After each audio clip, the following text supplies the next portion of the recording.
بسم اللہ الرحمن الرحیم۔ ناظرین محترم، تفسیر قرآن کا سلسلہ جاری ہے۔ آج سورۃ المزمل کی آیت نمبر 10 سے آغاز ہوگا۔ ارشاد باری تعالیٰ ہے وَاصْبِرْ عَلَىٰ مَا يَقُولُونَ وَاهْجُرْهُمْ هَجْرًا جَمِيلًا۔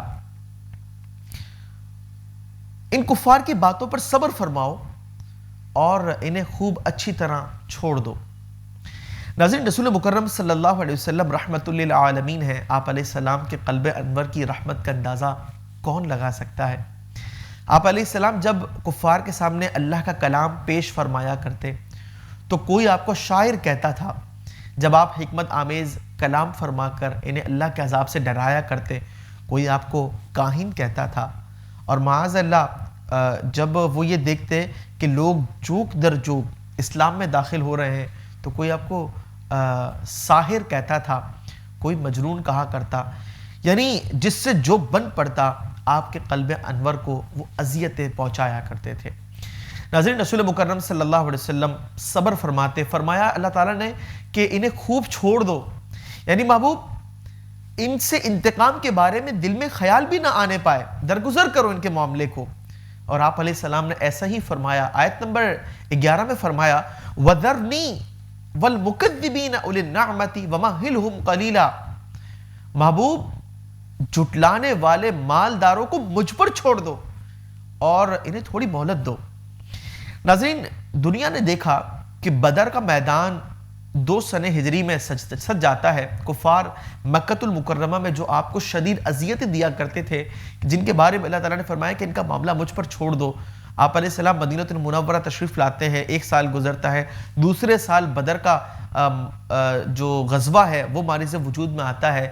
ناظرین، اس میں 70 کفار ذلت کے ساتھ مارے جاتے ہیں، اور ان میں اکثر تعداد وہ تھی جو آپ علیہ السلام کو اذیت دیا کرتے تھے۔ بظاہر ان کے پاس مال و دولت بہت تھا، بڑی طاقت تھی اور بڑا گھمنڈ تھا اس کا۔ اللہ تبارک و تعالیٰ پر جب آپ علیہ السلام نے سارے معاملات کو چھوڑا اللہ تعالیٰ کے حکم کے مطابق، تو ان کا عبرتناک انجام ساری دنیا کو دکھا دیا گیا۔ بدترین موت مرا ابو جہل، امیہ بن خلف اور دیگر وہ سارے کفار جو آپ علیہ السلام کو اذیت دیا کرتے تھے۔ ناظرین، ان کا معاملہ دنیا میں تو عبرتناک ہوا ہی ہے، آخرت کے اندر شدید ترین عذاب سے انہیں دوچار ہونا پڑے گا۔ آیت نمبر 12 میں فرمایا ان لدینا انکالا وجحیما، بلا شبہ ہمارے پاس بھاری بیڑیاں اور بھڑکتی آگ ہے، وَطَعَامًا ذَا غُصَّةٍ وَعَذَابًا أَلِيمًا، اور پھنستا ہوا کھانا اور دردناک عذاب ہے۔ ناظرین، جہنم کے اندر جو کفار کے لیے عذاب ہے اس کو دنیا کے اندر تو ہم کسی طرح اس کا نقشہ بھی بعین ہی نہیں کھینچ سکتے کہ شدید ترین عذاب کہ عقل انسانی اس کے تصور سے بھی عاجز ہے، اللہ تبارک و تعالیٰ نے بروز قیامت کفار کے لیے وہ رکھا۔ ایک نقشہ ہم بنانے کی کوشش کرتے ہیں جس سے کچھ پرسنٹ ہم سمجھنے میں کامیاب ہو جائیں کہ کس طرح کی کیفیات ہوں گی، حقیقت تک تو ہم نہیں پہنچ سکتے، لیکن کچھ تصوراتی اعتبار سے کوشش ضرور کی جا سکتی ہے۔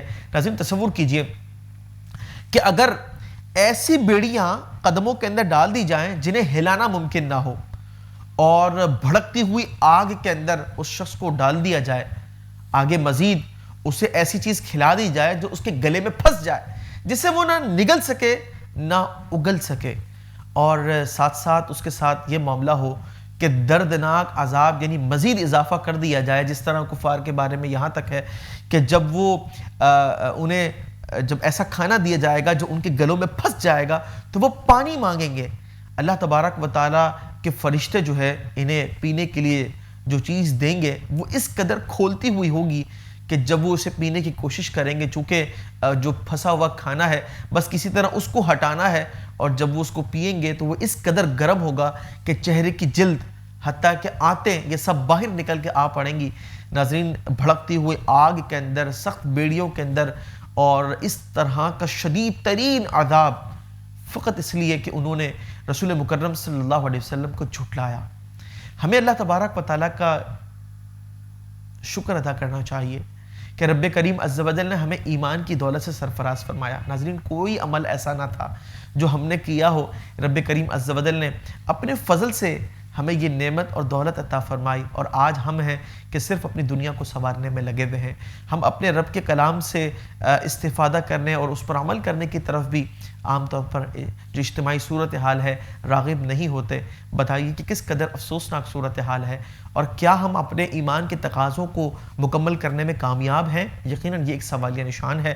ہمیں کوشش کرنی چاہیے کہ ہم قرآن کریم فرقان حمید کی طرف آئیں، تفسیر کی روشنی میں اسے پڑھیں سمجھیں، اور دوسروں تک پہنچانے کے لیے ہم علم دین حاصل کریں. یقیناً اللہ تبارک و تعالی کی رضا کا یہ باعث ہوگا، اور آپ علیہ السلام کی جو تعلیمات ہیں اگر انسان اس پر عمل کر لے تو دنیا اور آخرت دونوں جہاں کی سلامتیاں مقدر ہو جاتی ہیں.